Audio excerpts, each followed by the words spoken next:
रतिया में जैसे निखरेला सुनवा, सबके परीक्षा हो खेलई हवा।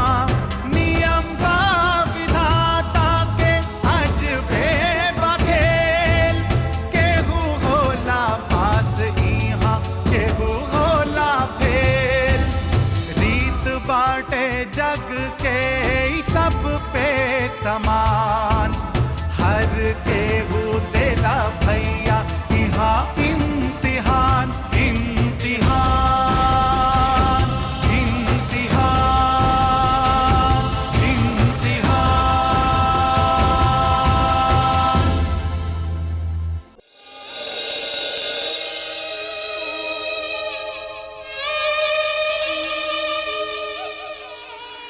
हमारे 20 बच्चों का अंतिम संस्कार उसी ने किया था बेटा। उस समय हमारे जख्म बहुत गहरे थे। जब तक हम अस्पताल में रहे वो आदमी हमारे साथ ही रहा, और इसके बाद फिर वो हमें अपने घर लेकर गया, नए सिरे से जिंदगी जीने का साहस दिया। बहुत साहस दिया बेटा, उसने बहुत साहस दिया। फिर अचानक पता नहीं वो राज्य छोड़कर कहां चला गया, और हमने उसको खोजने का बहुत प्रयास किया, लेकिन कुछ पता ही नहीं चला किधर गया, कहां गया। कोई पता नहीं चला, कोई पता नहीं चला, कोई पता नहीं चला।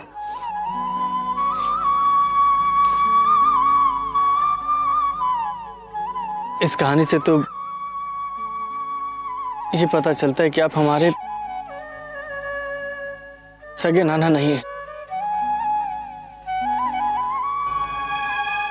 लेकिन माँ आपके पास कैसे आई? फिर कई सालों के बाद अचानक वो आदमी मेरे पास आया, और उसके साथ तुम्हारी माँ थी। उस रात बहुत बारिश हो रही थी, बहुत बारिश। जीवन सूना करके चले गए तुम लोग। अब ये पहाड़ जैसा जिंदगी कैसे कटेगा, कैसे कटेगा?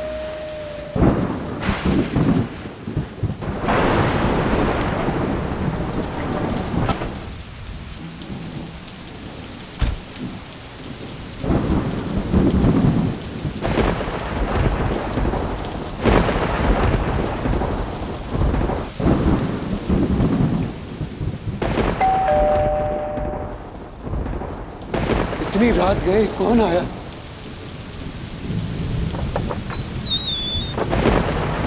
मास्टर साहब पहचाननी की ना? हाँ अरे अंदर आवे खातिर कह। हाँ हाँ, आई आई आई आई। अब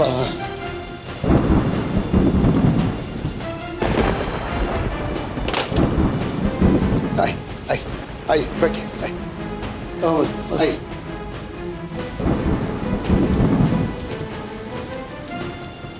बदलने के लिए कपड़ा दें? ना मार साहब। खाना? अरे रह दे। अरे वह हमारे एहसान के बदला चुकावे के चाहत रही नू। जी जी जी। हम कहले रही कि आदमी के जीवन बनिया के दुकान नहीं खे, जे बिना पैसा ले ले सामान ना देवे। वक्त आई तो हमरा और मदद जरूर ले।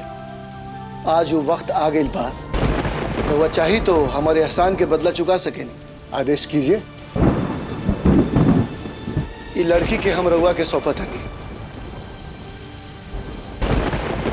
ये लड़की माँ बने वाली बिया।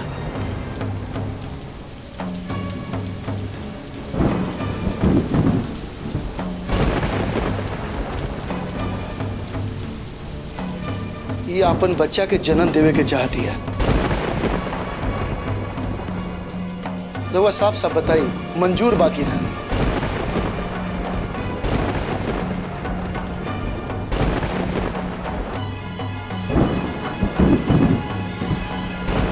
मंजूर बा।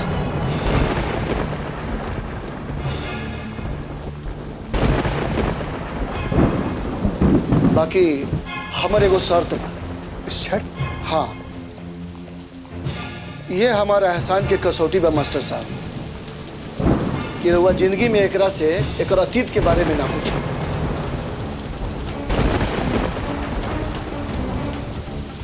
आ ना भुला के कोनो बात जाने की कोशिश करब, ना तो हमरा आवे के पड़ी एकरा ले जाए खातिर। ठीक है, हम नहीं पूछेंगे। ठीक बा, तो आज से रउआ वाल्मीकि आई राउर सीता।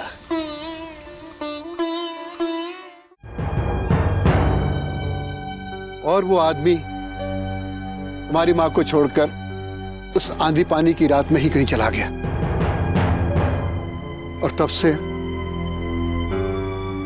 मधुरमा मेरी बेटी है और हम उसके बाप। आप माँ को अपनी बेटी की तरह प्यार करते थे ना?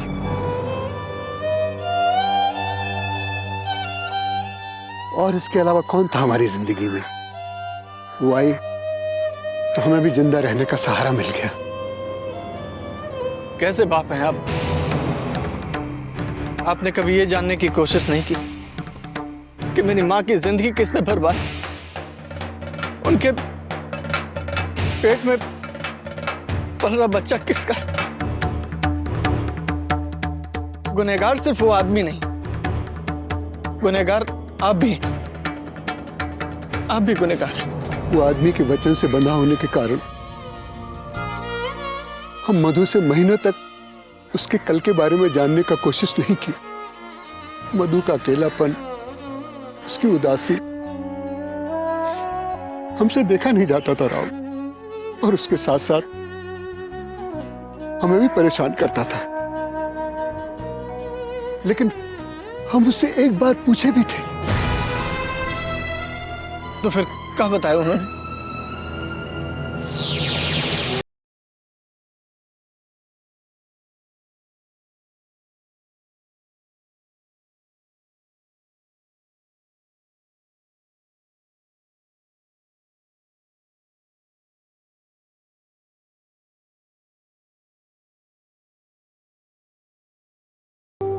मधु,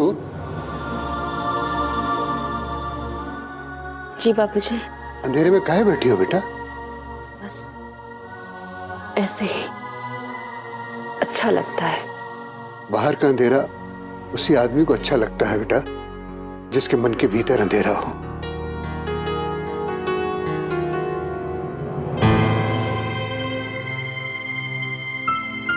तबीयत तो ठीक है ना बेटा?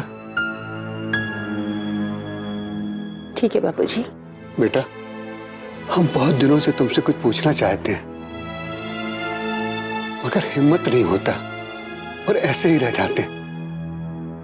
मगर आज हम हिम्मत जुटा के पूछते हैं, बताओगे? पूछिए बापूजी। वो कौन अभागा है जो तुम जैसे हीरा बेटी को छोड़ गया? हाँ? बापूजी, आपने तो कसम दिया था ना कि आप हमारे अतीत के बारे में जानने की कोशिश नहीं करेंगे। दिए हैं बेटा, जरूर दिए हैं, और उसको निभाया भी है। बुरा मत मानना बेटा, तुझको इस हाल में देखकर अपना वचन तोड़ने पे मजबूर हो गया।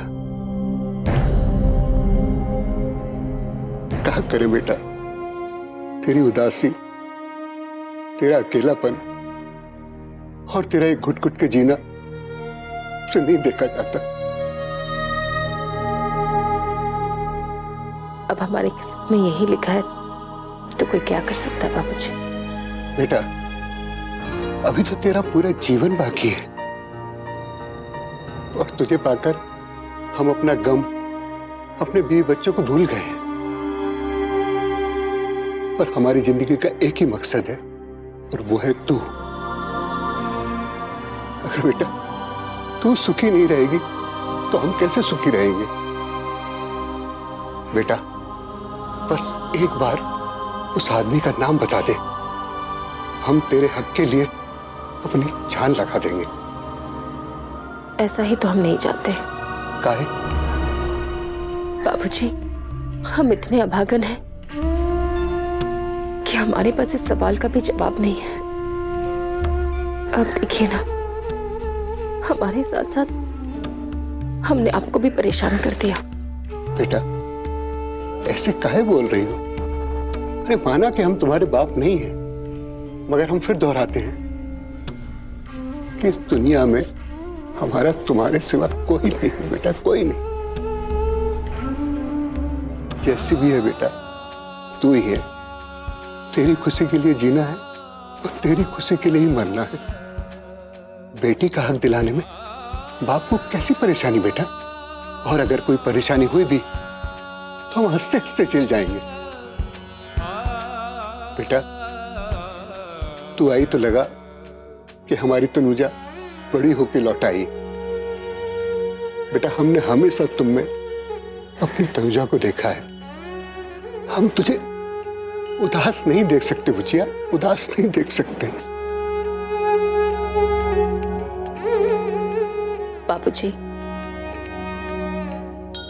आप सच में हमारा हक दिलाना चाहते हैं? हाँ बेटा, सच? हाँ बेटा, तू एक बार बोल के तो देख। ये हड्डियां वज्र बन जाएंगी और ये हाथ तलवार, और तुम्हारी खातिर बेटा ये पांव किसी भी हद तक जा सकते हैं। तो बाबूजी, आप हमें इस लायक बना दीजिए कि हम खुद अपना हक हासिल कर सकें। बोल बेटा, तू क्या चाहती है? बाबूजी, हम आगे बढ़ना चाहते हैं। हम एक आईएएस ऑफिसर बनना चाहते हैं।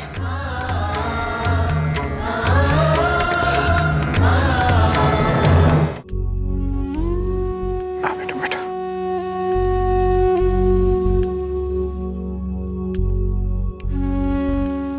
उसके बाद बेटा मधु ने जो कहा हमने वही किया।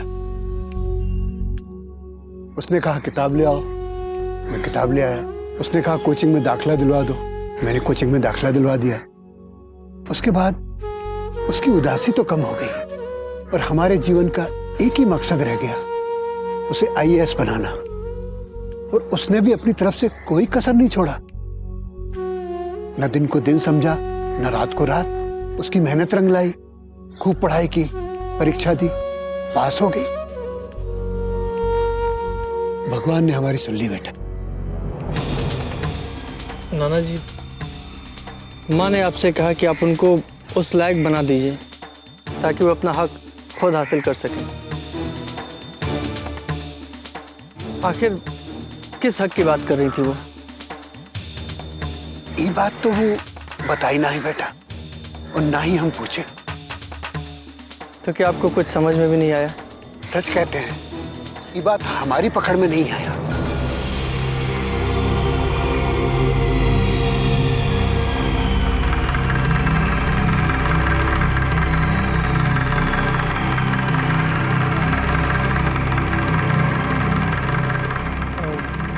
नाना जी, जिस आदमी से माँ अपना हक लेने का बात करती थी, उनके प्रति उनके मन में क्या था? मतलब उनके चेहरे से क्या झलकता था? ये तो हम नहीं बता सकते बेटा, पर इतना अनुमान जरूर हुआ है कि मधु का जग बहुत गहरा है।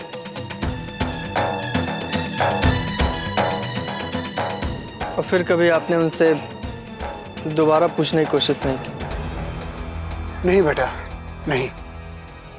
लेकिन एक बार हमने उसे तुमसे बात करते हुए सुना था, जब तुम 1 साल के थे। जानता है बेटा, पहले हम तुम्हारे पिताजी से बदला लेना चाहते थे, मगर तुम्हें देखने के बाद हमारा मन बदल गया।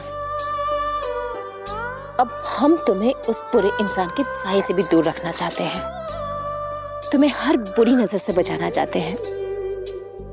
इस दुनिया की सारी खुशी हम तुम पे लुटा देना चाहते हैं और इस इंसान को एहसास करा देना चाहते हैं कि उसके बगैर भी हम जी सकते हैं, तुम्हें पाल सकते हैं। बस मेरी लाल, तू एक काम कर, तू जल्दी से बड़ा हो जा। जब तू बड़ा हो जाएगा ना, तब मैं तुझे बताऊंगी कि कैसे तेरे पिता ने तेरी माँ के प्यार के साथ सौदा किया, तुझसे तेरा बाप का नाम छीन लिया और हमें कमजोर समझकर हम पर रहम करना चाहा। बस बेटा, अब अपनी माँ पर एक एहसान करना, मुझसे कभी अपने पिता का नाम मत पूछना। हम जानते हैं बेटा, ये तुम्हारे लिए बहुत मुश्किल है, लेकिन अपने माँ के लिए इतना कष्ट सहोगे ना, सहन कर लेना मेरा बच्चा, सहन कर लेना। अपनी माँ के पास इतनी सी विनती सुननी ना बेटा। बस मेरा बेटा, अब तुम जल्दी से बड़े हो जाओ। तुम्हें पढ़ा लिखा कर बहुत बड़ा आदमी बनाना है, ताकि तुम अपने बाप से भी बड़े बन जाओ। वो इसलिए क्योंकि जब एक लकीर को छोटी करनी होती तो उसके सामने एक बड़ी लकीर खींचनी पड़ती है। और जब तुम बहुत बड़े आदमी बन जाओगे ना, और वो आके मेरे पास गिड़गिड़ाएगा, तब जाके मेरा पतला पूरा होगा। तुम्हारी तरह उस आदमी के प्रति नाराजगी हमारे भीतर भी है बेटा, और बहुत समय तक ये आग मेरे अंदर जलता रहा कि जिसने भी हमारी लड़की का जीवन बर्बाद किया है हम उसे नहीं छोड़ेंगे। मगर मधु का दुख देखकर मैंने पूछना छोड़ दिया बेटा, पूछना छोड़ दिया।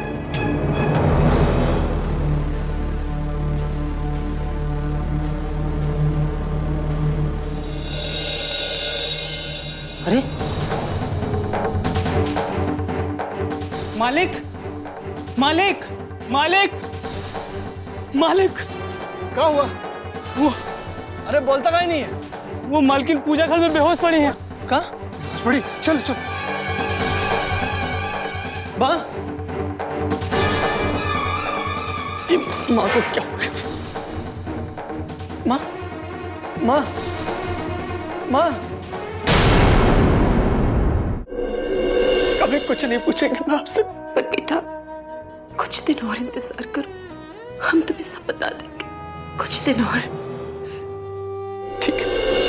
पूरा दुनिया में केहू एक आदमी से प्यार करीला,